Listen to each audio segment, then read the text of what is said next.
it's Kelsey. This is Essentially Booked, and nice to see you. I know I haven't been posting like at all, and I know I said I was going to.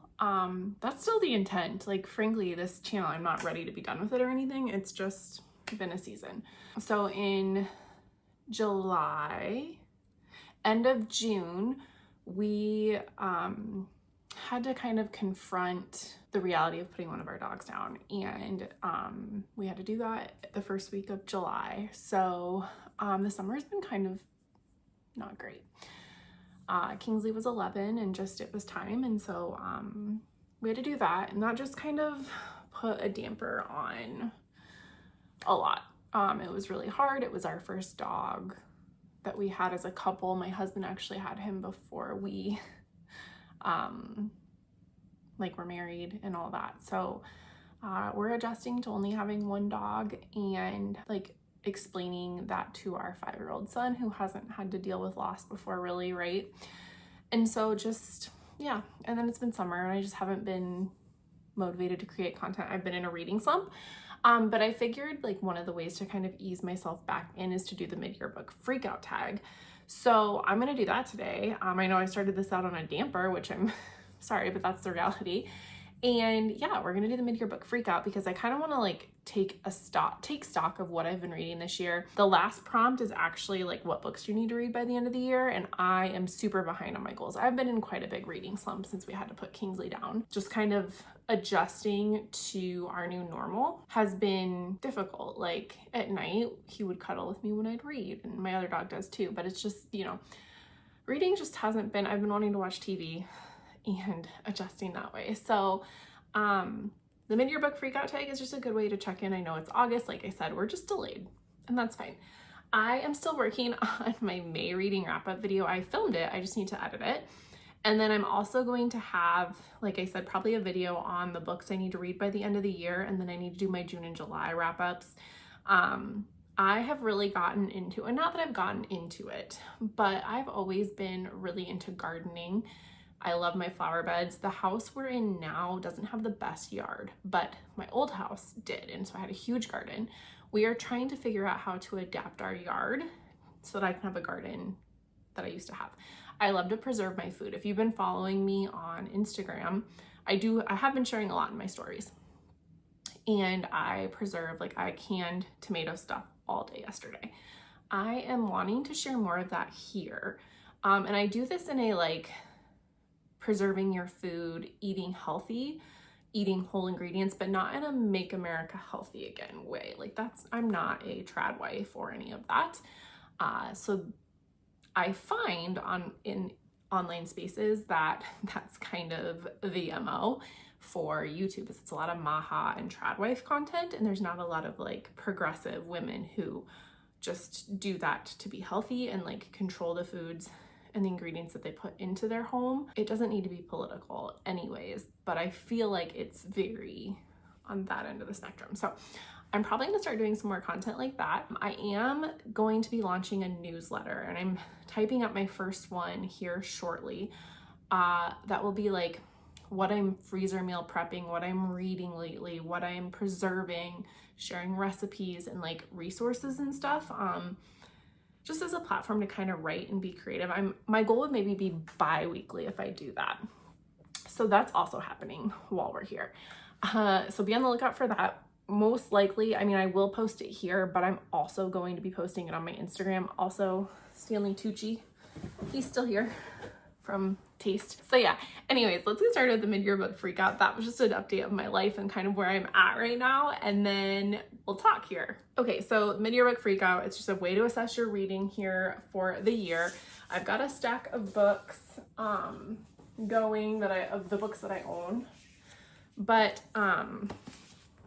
the first question is the best book you've read so far this year, and I have two. The first one was kind of a surprise. The second one shouldn't be a surprise if you remember me vlogging about this or talking about it, but Demon Copperhead by Barbara Kingsolver is one of my favorite books so far this year. I did it on audio, and the audio book narrator is from Appalachia. This is just a very honest telling. It's the same thing as David Copperfield, but it's Demon Copperhead, rewritten in Appalachia. It's like his whole life, nothing good happens to him. It's not a very happy book, but it ends up all right. It ends up good. I cried multiple times in this book. I think it's a really good look at like trauma and foster care and just the American experience in a way. And I wish like all Americans would read this. This just like truly wrecked me. I really, really liked it. And then the other one is the very first book I finished this year. It was a book club pick for one of my in real life book clubs, but Northwoods by Daniel Mason. This is actually just about a plot of land and the people that live in it and interact with it over time, and how where you come from can matter. And it's almost reads like a book of essays with the tying point of like this piece of land. It starts with like a Puritan couple fleeing their community, and like somebody plants an apple tree, and so there's a whole part about apple orchards in it. It's very literary, but I really enjoyed the experience of reading this, and it's one of those books that now that I know how it ended and like how everything came together, because they're all like interweaving, I want to reread this through that lens, because it's just a really brilliant book. And I think there's just so much more to be gained from rereading it. So I really, really enjoyed this. There's also a chapter about a beetle who lives in like a tree on this property, and she is very lusty, like looking to procreate. Very interesting. I thought this was beautiful, and I think about it all the time. If you know like A24, I would think that they would produce this if they were to make it into a TV movie or series or something. It was a delight. I can't recommend this enough. All right, and then the best sequel I've read so far this year is gonna be Left of Forever by Tara DeWitt, and that's not really a sequel, but it's a part of like a standalone romance series. She is newly discovered to me. I've read everything but one book by her. I'm actually gonna see her at the end of August at my favorite indie dog-eared books. This is a second chance romance that I think is just beautifully done, and I really enjoyed every moment of it reading it. So that would be the best sequel I've read, because it is a part of kind of a series, but you don't need to read the books. But I haven't really read any sequels this year. New release you haven't read, but you want to. Well, here we go. So first off, Wild Dark Shore by Charlotte McConaughey. I started this and then put it down because of Kingsley. Bury Our Bones in the Midnight Soil by V.E. Schwab. My Friends by Frederick Bachman is one I would really like to read. Silver Elite by Danny Francis, just because there's like a lot of controversy. There's a lot of controversy with, I cannot say that word today. There's a lot of controversy with this book. Is it AI written? Whatever. I don't know. But I forget things, so I kind of want to read it. If it's AI written, it will be off my shelf, I promise. Yeah. Death of the Author, I would really like to read by, I can't remember, but the cover's really cool. And then I have two here. The Names, I've heard fantastic things, kind of like Northwoods, where it's like Northwoods is about how a place can determine who you are. The Names is about how your name can determine who you are. So I really think that would be interesting. And then this was an indie press book that I have not heard really anything about, except for Dog-Eared Books has been pushing it. This is Oh Sinners by Nicole Cuffey. It's like a cult book, I guess. But usually when Dog-Eared Books, which is my local indie, I used to be a subscriber of theirs, but I had too many books on my own shelf that I needed to read before I could, like, I've canceled all book subscriptions. This is one that, like, when Dog-Eared Books, their subscription picks were always hits for me. And if they're pressing a book, like, I'm probably gonna like it, because I do like quirky, smart books and literary books that are quieter, but I do like just their picks are so good always. Like, they tend to really fit the vibe of books that I read. So those are all the books I would like to read this year, like new releases that I haven't gotten to yet. And then for most anticipated books for the fall, like the remainder of the year. First, I have How About Now by Kate Baer. The publisher so graciously sent this to me. Thank you, Harper Perennial. This is just another book of her poetry. She's a poet that really hits for me. And I just need to sit down. I'll probably finish this in like one sitting, because that's how her books are for me. And then Catabasis by R.F. Kuang. Her Babel really worked for me, and this I think is going to be in the same vein as that. The Poppy War didn't, like, I liked it but didn't love it. I just think I'll like that same vein. And then The Secret of Secrets by Dan Brown. This is the next book in his I can't even think of his name, Robert Langdon series. It's 688 pages. Like, I don't know, it's gonna be easy popcorn reading, not hard to read at all. So I'm excited for that too. The biggest disappointment for me this year, I hate to say it, is Deep End by Ali Hazelwood. Her books lately have just not been hitting for me. I also just finished Problematic Summer Romance, and that was fine. I don't know, I'm just not vibing. The problem with that one is that I did it on audio, and for as spicy as it is, I don't think I should have done it on audio. I think that's where my holdup was. I still like it. Like, I still gave it 3 stars, but it just wasn't, it got a lot of hype and it just didn't hit the way that I was hoping it would hit. But it is good. Ali Hazelwood is doing things, you guys. My biggest surprise is The Spell Shop by Sarah Beth Durst. This is cozy, romantic. This librarian, her name is Keela. She flees her like town that's being prosecuted, kind of like a fascist government. And then goes back to like where she's from, which is an island in this fictional world.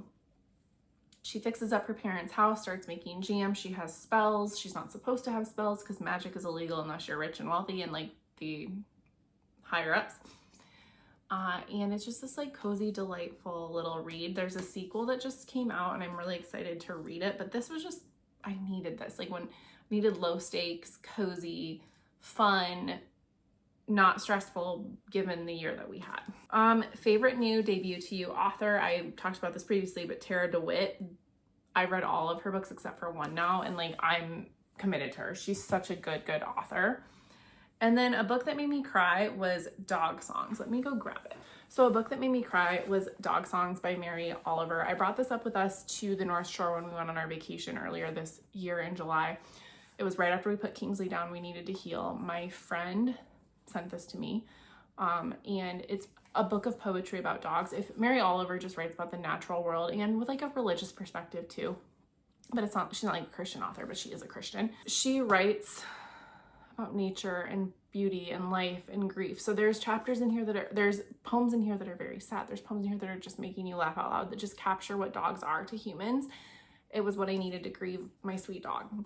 And so I'm really glad that I got this. It made me bawl and laugh, but it was really good. And then a book that made me happy, I read The Anthropocene Reviewed by John Green, and it's just a book of essays and like very relatable. There are multiple chapters that made me laugh, but they also made me cry, so I guess really it could go for both.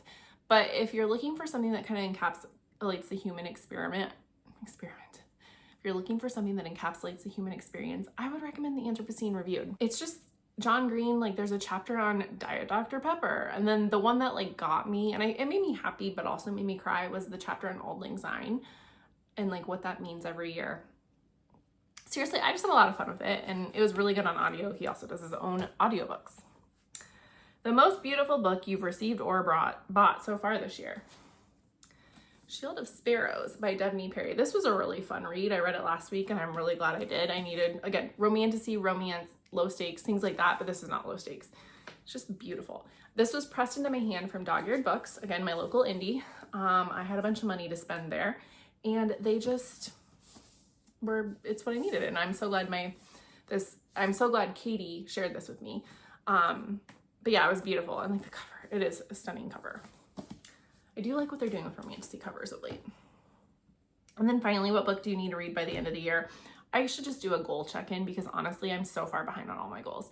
The Pop Sugar Challenge, the 52 book challenge are the two I'd like to finish this year. Like one of my goals is to actually finish the Pop Sugar Challenge, and I am not even there. So I think I'm gonna do a check-in video, and then that will dictate my reading for the remainder of the year, I think.